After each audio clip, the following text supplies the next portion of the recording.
What's up guys, I'm randomfrankp. Today we're going to be reviewing a brand new mouse that might not only be the best of 2019, but might be the best gaming mouse on the market. We're going to review the brand new Razer Viper Ultimate, the wireless version of the Viper. So this is the highly requested follow-up from the wired Viper mouse that was just released in August, and since then there's been a few leaks in the community about this, you could say. People were posting screenshots from certain esports events where pros were actually seen using this, and that's kind of what really started to build the anticipation. And 2 months later, we have it, a wireless 74-gram Viper Ultimate. So when you get it out of the box, right next to the included charging dock, visually it looks identical to the wired one as you'd expect. It's that same ambidextrous symmetrical design with 2 side buttons on each side, and even some big improvements to the mouse, which include new mouse feet underneath and a brand new sensor. But we'll talk about that stuff in more detail in a minute, but just for those who love the original design, you still have it here. Now, as you saw in the unboxing, they have that included charging dock, which is definitely a fancier way of charging this up versus just having it plugged into your PC with a cable. It magnetically connects to your Viper Ultimate via these 2 pogo pins, plugs into your PC, and also has chroma lighting around the bottom of it as well to add some sort of visual indicator of the battery status, as well as just some extra flair on your desktop. So the light ring can be changed to be a color or at a certain effect, but when it's actually docked up, it'll breathe from red to orange and green and stuff, again, just to give you a visual of the battery life remaining until it's charged up. So pulsing green means the battery is almost full, breathing red or orange stands for critical or low battery. You get the idea. So another cool little feature with the charging dock is the fact that it has a built-in USB slot, so you can just plug in the wireless receiver if you don't want that to be plugged into your PC. You can just have it into here to not only save a slot on your PC, but to have it closer to the mouse for better range and stuff like that. And also the backside of this, once you peel off the tape, is a sticky kind of residue, so you can have it somewhere on your desktop and it won't budge or fall off. Just figured I'd point that out. Now for a wireless mouse, 74 grams here is impressive. You can compare that to the 80 grams of the top selling popular Logitech G Pro Wireless, so you're saving 6 grams in the end. As for size, it's 127 millimeters long, 66 millimeters at its widest, and only 60 grams at the middle grip width, and stands 38 millimeters at its highest point. So a medium-sized mouse that to me just feels great. Let's run through some of the noteworthy features real quick. First up, yes, the Razer logo here is fully illuminated, yada yada yada RGB. Both sides of the mouse are a textured rubberized grip, which is nice. And since it's ambidextrous, we do have those 2 side buttons on each side, like I said, that can be programmed to be whatever you want. Flipping it over, the DPI button remains underneath with 5 DPI stages. The power button is then underneath that. But then is one massive welcome change, the mouse feet. This is the highest blend of PTFE feet available, and it is miles better than the regular feet we saw on the wired Viper. And honestly, that was my main complaint with the original. So happy to see that changed. These glide very, very smoothly. They're similar to aftermarket skates like Hyperglides.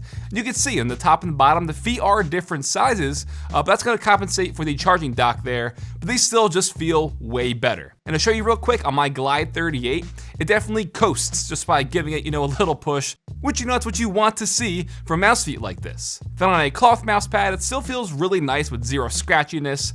Just very happy to see that they saw the feedback from the community and made this improvement.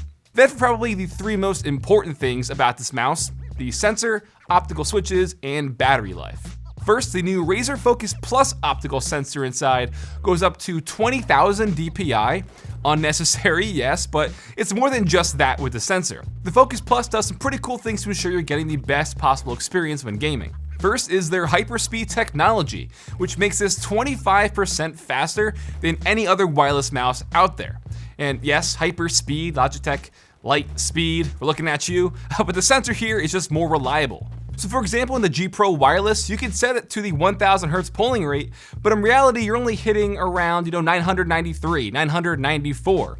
With hyperspeed here in the Viper Ultimate, you're hitting 998, 999. You're getting a faster, more reliable connection with less interference. The sensor is constantly just scanning for the fastest frequency channel every single millisecond, and on paper, this can be compared to what Corsair is doing with Slipstream, but they do not have a mouse anything like this, so yeah, So without the marketing jargon, TLDR, it's the fastest, most reliable wireless gaming mouse on the market to date. Speaking of which also kind of leads into their optical switches, which help, contribute to that statement. These are the same purple optomechanical switches in their wired Viper, and it's the same technology that they use in their optomechanical keyboards. The second you press down on the left or right mouse clicks, you're immediately having that signal sent to your PC with just 0.2 milliseconds of response time, which is 3 times faster than something like a traditional mechanical Omron switch. There is no physical contact being used to transfer the signal. Here you press down, triggering the infrared light beam that immediately sends a signal. They're also rated up to 70 million clicks, which is pretty nuts. Then the third big thing to touch on here is the battery life. This is rated for 70 hours, which is pretty crazy. That's also without RGB, but that's 10 hours a day for an entire week. What you can do, and which is what I did here to show you guys, you can do things like have the RGB color set to a static color like this at like 20% brightness, 25% brightness, and it's still gonna save you some battery in the end, but still, 70 hours is crazy good for a wireless mouse like this, at this size and at this weight. And then lastly is the more boring thing, but there's still something to touch on inside the software, and that's going over Synapse. Under the Customize tab, you can reconfigure any of the 9 mouse buttons, excluding the left mouse click. This gives you the option as well to double your macros or functions when you enable Hypershift, and then the left and right hand usage indicator on the bottom. Performance tab lets you change up your DPI and pick your number of stages as well, and picking your polling rate. Lighting tab is pretty simple. You can, change up the brightness and the effects. Remember, the brighter, the more fancier the effect, the quicker your battery is gonna drain. But then is the calibration tab, and this lets the Focus Plus sensor automatically scan and detect your mousepad surface and lift-off distance for you. So you can either, choose to manually calibrate your mousepad, but the smart tracking is gonna be really cool if you're, say, switching mousepads, or if you potentially have the slightest bit of wear and tear in your mousepad or grooves in your mousepad that may cause some tracking issues. Smart tracking is gonna pick up on that and be the better option. Then is the power tab for things like, setting the mouse to sleep if you don't touch it for 5 minutes, as well as enabling the low powered mode once your mouse gets below a certain battery life percentage.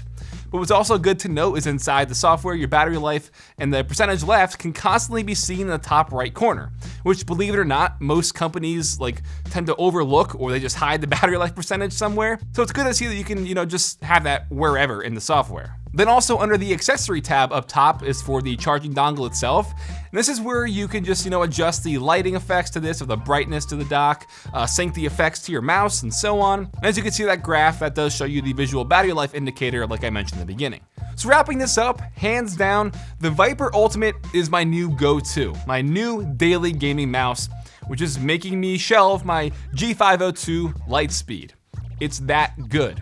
I mainly play FPS games. You guys see a lot of times, I'll show like Battlefield 5 gameplay and stuff, for example.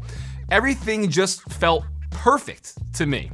The shape itself, ambidextrous, symmetrical, it feels great in my hands. You couple that with the lightweight form factor, the new mouse feet with the new sensor, and it all just combines for an insane experience that may just be the end game. And I'm really not just saying that either. This is the real deal. 74 grams, wireless, and the fastest, most reliable connection on the market. It's not something you see every day. It's something you dream about, and it's right here. Random Frank P 2019. So as for pros and cons, honestly, everything I've brought up, all the features, is positive. I really can't look at this mouse and pinpoint a single con that I would say, I don't like this. This needs to be changed. It is a fantastic, fantastic mouse. Now, there are 2 very minor things that some people might pick up on. First is there's actually a micro USB slot here for charging this wired, or if you want to use this, wired while it's charging and stuff. But that's why they include the charging dock. You don't have to use this wired. You would be just buying the regular Viper. People are gonna say, oh, it should have been USB Type-C. But again, it really shouldn't even be here because it's not necessary. So very minor. And the second thing, which isn't with the mouse, it's with Synapse. Regardless of the lighting effect that I choose, unless I have Synapse open, it will just do the random, like the rainbow effect and stuff. I wish that once I set it, regardless if Synapse is open or not, it would still just, save that. But it's been, that's Synapse for you. But in the end, I absolutely love this mouse. Now the price is $150, which I think hands down is extremely well worth it. No second decision about that. And again, a mouse that I've been comparing it to throughout this review, the G Pro Wireless, that also launched for $150. It's the most top-selling, popular wireless mouse out there, and that's $150 as well. But in order to really take advantage of the light speed and stuff, you have to also buy the secondary wireless mousepad bundle if you want to take advantage of light speed and the wireless charging. This $150 and has the charging dock for you inside the box. So I think, hands down, that price is well justified. It is the closest thing I think we're gonna see to an end game gaming mouse. This is my new go-to, and this is my favorite mouse of all time. Razer, good stuff. And that'll wrap it up for my review of the Razer Viper Ultimate. Hope you guys enjoyed. If you wanna check it out, I'll put a link for you in the description down below. If you like this review, give it a big thumbs up to show your support. Feel free to follow me on Twitter at randomfrankp. And lastly, if you haven't already, hit that subscribe button. Hope you enjoyed. Have a good day.